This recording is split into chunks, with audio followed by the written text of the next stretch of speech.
Yeah, it's true. Rejection is part of being an artist. But the thing I hate is that nobody tells artists how to deal with the rejection and all the feelings that come with it without crashing out. This is your artist survival guide for how to deal with rejection and keep making your best work. Also, the studio is still a wreck, so meet me in the living room. Doop-a-doop-a-doop. All right, let's talk about rejection and how much it sucks. Oh, by the way, my name is Keisha Bruce. I have been a professional visual artist for around 25 years. My work has been in over 200 exhibitions in 15 countries, and you've probably seen some of my work in the museums you may have visited. So I know a thing or two about what it takes to make it as an artist, and God knows I know about rejection. So I want to start off this video by telling you about one of my biggest, most humiliating rejections, just to level the playing field, because I think it's important for you to know that even successful artists are getting rejected all the time. It is such a huge part of being a pro artist. It just is. If you see me looking down, I'm looking at my notes. I'm analog, you know the drill. So a million years ago, I was invited by an artist that I really like and respect. And her curatorial team were doing this big fancy exhibition over in Europe and wanted me to send a proposal. So I really respected this artist. I was so excited that they even reached out to me. They came to me, which is always so flattering, and it just really makes you feel like, oh man, I'm getting talked about in the right circles. So I was already like on a high from that. So I came up immediately with an idea. I even made up some little mock-up visuals for how I would install it in a space and packaged it all up pretty, sent it over to them, and I didn't hear anything for weeks. So I just waited.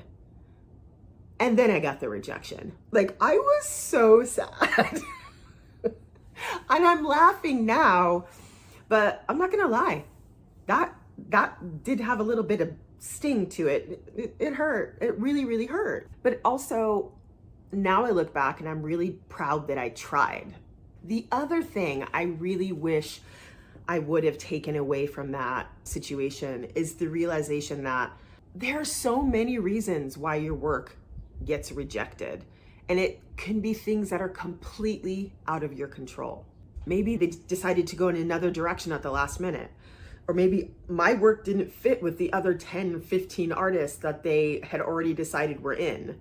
I mean, there could be 100 reasons why. I think it's so easy as an artist to do that thing where you completely spiral out and start to extrapolate about, oh, I didn't get into that show. That means my work's not good enough and I might as well not even apply to this. I have been on a selection panel for an exhibition and I've seen work that I absolutely adore and had to reject it because it just didn't fit with the rest of the show. I want you to keep that piece of information in your brain the next time you get a rejection. And by the way, if you're not getting rejected on a regular basis, you're probably not putting yourself out there enough. Rejection is just part of the game.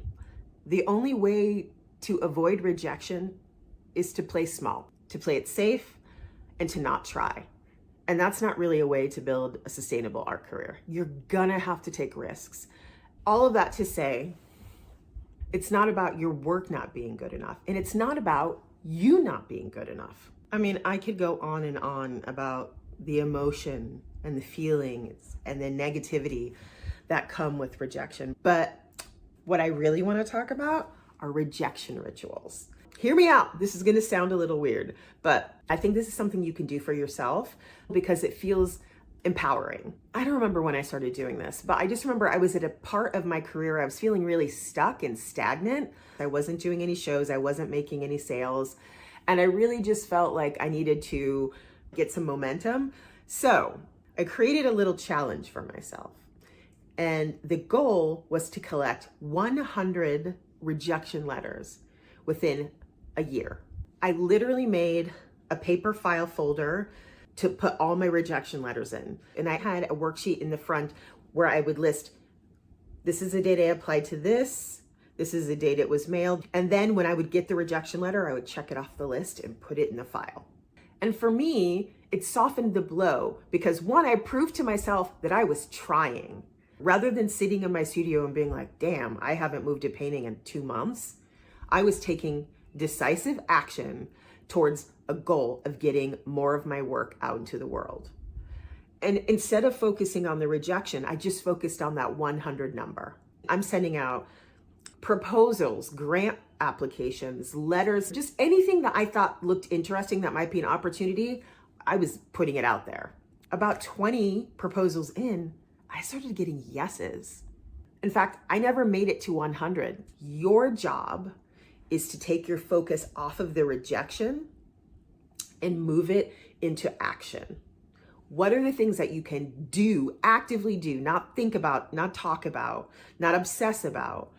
What decisive actions can you take to build momentum for your work? If you don't believe me, try it for yourself. I dare you. 100 rejections. Listen, rejection doesn't mean your work isn't good. Rejection means you're in the game, baby. Sell your art, not your soul.